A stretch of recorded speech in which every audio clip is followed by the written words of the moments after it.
of rock and roll changed when I saw him, when I saw Kurt. But were you immediately into Soundgarden and Nirvana when they came along? Or? When Nirvana happened, I remember I was in the 8th grade when Nevermind came out. And I remember I fibbed at school. I said I had a stomach ache because I didn't want to go to school that day. And I went to my granny's house, my mother's mother. And she had MTV. I didn't have MTV in my house, but my granny had it. And that buzz clip, back when MTV did buzz clips, and it was Smells Like Teen Spirit, and my whole view of rock and roll changed when I saw him, when I saw Kurt. Why? How?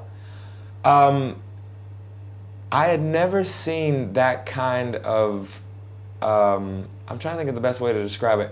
When you saw Kurt, or when I saw him, he was so different than everything else that had been going on, not only on MTV, but just in, that kind of genre of music.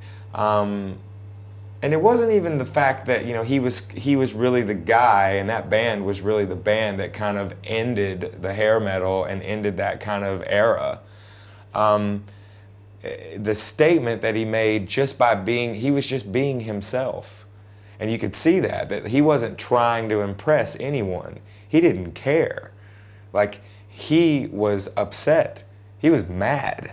Like, he was not, he had something that he had something to say.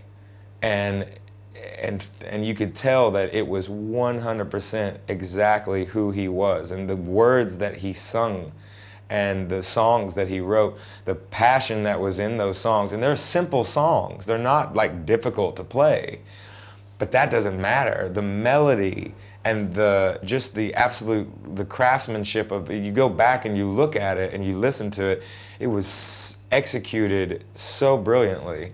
But he didn't know that. He was just doing what came naturally. And you could see that. Even at, at 8th grade, I was 13.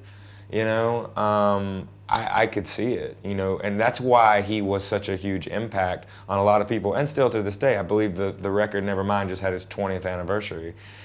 He's still a huge impact on people today. I mean, that record is brilliant, and I know it influenced a lot of people. It influenced me, and I just believed him. Had a huge impact on you. Were you already writing your own songs around the time? Right around that time, I had already started to write my own songs. I kind of started right around about 10 years old, just writing words down and kind of putting them in different little formulas and kind of more like poems. I didn't get into the songwriting though, actually, now that I think back,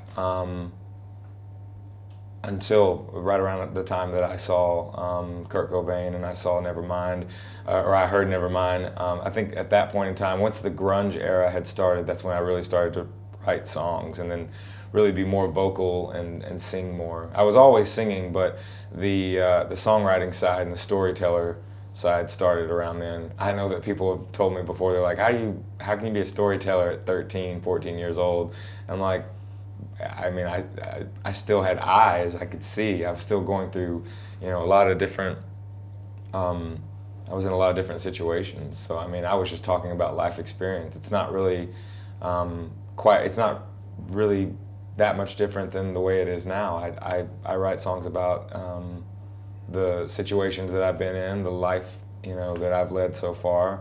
I just talk about personal experience.